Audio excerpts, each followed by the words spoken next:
Ikaw yung leader ng kawalang yan ng party list, kabataan party list na yan. Ikaw dapat ang managot niyan.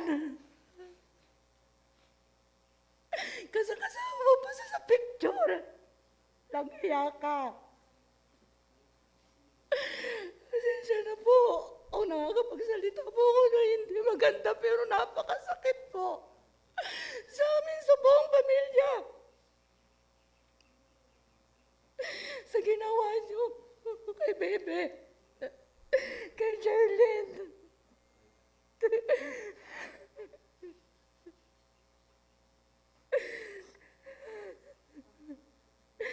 Napakasakit po.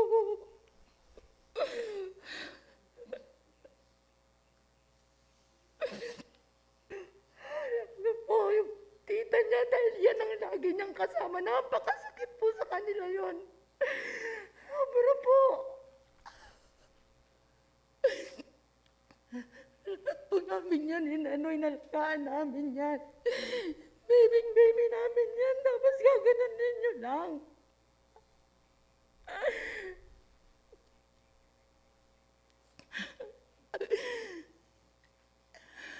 Alam niyong may sugat ang paa niya.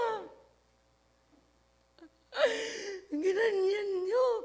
Inakyat niyo sa bundok, tapos iniwan niyo. Tapos ngayon kayo pa may ganang sumigaw ng hostesya. Kami yung kinuha niyo ng pangarap. Kami yung ninakawan niyo.